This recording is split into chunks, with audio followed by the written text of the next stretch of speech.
ગોરવા મધુનગરમાં એક તરફ મકાનો ગરીબોને આપવાની વાત છે તો મકાન ફાળવણી માટે અલોટમેન્ટ લેટર આપ્યા નથી. તેની સામે કોર્પોરેશનના અધિકારીઓ અને નેતાઓ ગરીબોના મકાનો તોડવા માટે તૈયાર છે. ગરીબોના મકાનો તોડવામાં ભ્રષ્ટાચારની બદબૂ આવી રહી હોવાની વાત અગ્રણી નરેન્દ્ર રાવતે કરી છે. કોર્પોરેશનની જવાબદારી ગરીબોની મકાન ફાળવવાની અને સાથે સાથે દબાણો દૂર કરવાની પણ છે. આ બંને જવાબદારી નિભાવવા તૈયાર થતા નથી અને ભ્રષ્ટાચાર રૂપી જ્યાં જરૂરી હોય ત્યાં જ તોડવા જાય છે. અધિકારીઓ અને નેતાઓ જમીનો ખાલી કરવામાં ભ્રષ્ટાચાર કરે છે, જ્યારે આખું શહેર ડૂબી ગયું છે. તે માટે વિશ્વામિત્રીના દબાણો અને શહેરના પાણી રોકતા દબાણો તોડવા માટે તૈયાર નથી અને જતા પણ નથી. ફક્ત ગરીબોના મકાનો તોડવાના અને જમીનો ખાલી કરાવી તેની પાછળ ખૂબ મોટો ભ્રષ્ટાચાર છે. કોર્પોરેશનમાંથી જેને નોટિસ આપી છે તોડવાની તે તમામ દબાણો તોડો એવી માંગણી કરવામાં આવશે, જેમાં નરેન્દ્ર રાવતે ગંભીર આક્ષેપો કર્યા છે.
મધુનગર 4 રસ્તા પાસે ગોરવા કોર્પોરેશનનો વાણિજ્ય વેચાણનો પ્લોટ છે SP-108, જેમાં થયા ગેરકાયદેસર દબાણ દૂર કરવાની કાર્યવાહી આજરોજ વડોદરા મ્યુનિસિપલ કોર્પોરેશનની દબાણ શાખાની ટીપી વિભાગ, MGVCL, fire brigade, street light, medical વગેરે સમગ્ર સ્ટાફને સાથે રાખી અને દબાણ દૂર કરવાની કાર્યવાહી હાલમાં ચાલુ છે. સર, મકાનો આપવામાં આવ્યા છે અને થોડી અડચણ થઈ શું છે એનું?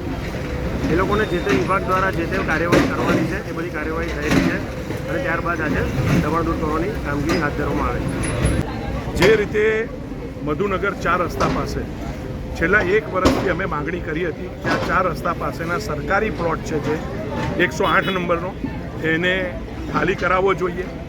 આ પ્લોટ પર ફાયર બ્રિગેડનું રિઝર્વેશન છે, ત્યારે આ પ્લોટ ખાલી થતાં અમે આગામી દિવસમાં ફાયર બ્રિગેડ પણ અહીંયા ઊભું રહે તો એની પણ ચિંતા કરવાના છે. પણ આની પર રહેલા 20-25 પાકા ઝૂંપડા અને પાકા મકાનો, દુકાનો સાથેનું આ આખું તંત્ર જે ઇલીગલ બાંધકામ વર્ષોથી અહીંયા ઊભું થઈ ગયું છે, આ ઊભું કરાવનાર જ કોંગ્રેસ છે. ઇલીગલ દબાણોના મસીહા બનીને નરેન્દ્રભાઈ રાવત અને અમીબેન રાવત અહીં આવી ચૂક્યા છે અને જ્યારે કોર્પોરેશને માનવતાનું ધોરણ રાખીને એમને ડ્રો દ્વારા ફર્મ એલોટમેન્ટ આપ્યું છે, બધાને ફ્લેટ આપી દીધા છે, ત્યારે ખોટી રીતે દબાણકર્તાઓને સાચવવાનું કામ જે કોંગ્રેસના આગેવાનો કરે છે એનું કડક શબ્દોમાં નિંદા કરું છું. અને આ રીતે સરકારી તંત્રમાં રોકવાનો પ્રયત્ન પોલીસ ઇન્સ્પેક્ટર જોડે, અમારા સ્ટાફ જોડે ગમે તેવા શબ્દો વાપરવાના અને આ વિસ્તારના સયાજીગંજ વિધાનસભામાં ન્યુસન્સ વેલ્યુને સાચવવાનું કામ કરી રહી છે એ કોંગ્રેસના આગેવાન કરી રહી છે. ચોક્કસથી વડોદરા શહેરમાં જ્યાં બી તોડફોડ ગેરકાયદેસર થતી હોય અને ગરીબોને મકાન આપવાની વાત હોય ત્યાં નરેન્દ્ર રાવત અને અમી રાવત હંમેશા હાજર હોય. કોર્પોરેશનની 2 જવાબદારી છે કે શહેરનો વિકાસ કરવાને અડચણરૂપ આપતા મકાનો તોડવા જોઈએ, પણ સાથે સાથે ભારત સરકારની, નરેન્દ્ર મોદીની કે કોઈ પણ સરકારની પોલિસી છે કે તમે કોઈ પણ મકાન ગરીબોના તોડતા પહેલાં એમને વૈકલ્પિક વ્યવસ્થા આપો, એમને મકાન ફાળવવા જોઈએ. આ લોકોની લડતમાં એમને મકાનનો ડ્રો કરે હજી 4 દિવસ થયા છે, હજી એલોટમેન્ટ લેટર નથી મળ્યો. ગરીબ વસાહતીઓ એવું કહે છે કે એમને ચાવી આપો મકાનની, એલોટમેન્ટ લેટર આપો, અને આ લીધા પછી તરત જ અમે મકાન ખાલી કરીને તમે 4 દિવસ પછી તોડી દો. મકાનની ચાવી આપ્યા પછીના બીજા દિવસે તમે તોડશો તો પણ ચાલશે. આ બધી વાતો બોગસ વાતો છે. વડોદરા શહેરમાં બાંધકામો ખૂબ તોડવાના બાકી છે. વિશ્વામિત્રી નદીના કારણે વડોદરા શહેર ડૂબી ગયું છે. 25,000 કરોડનું નુકસાન થયું છે. ધારાસભ્યો ભારતીય જનતા પાર્ટીના નેતાઓની જમીનો છે, એનું બાંધકામ તોડવા જવાની કોઈની પાસે સમય નથી. હું માંગણી કરીશ કાલથી કે જ્યાં જ્યાં બી ગેરકાયદેસર બાંધકામોનું લિસ્ટ છે ત્યાં જાઓ. આ તો ગરીબ વસાહતો છે, એની આપણી જવાબદારી બને છે.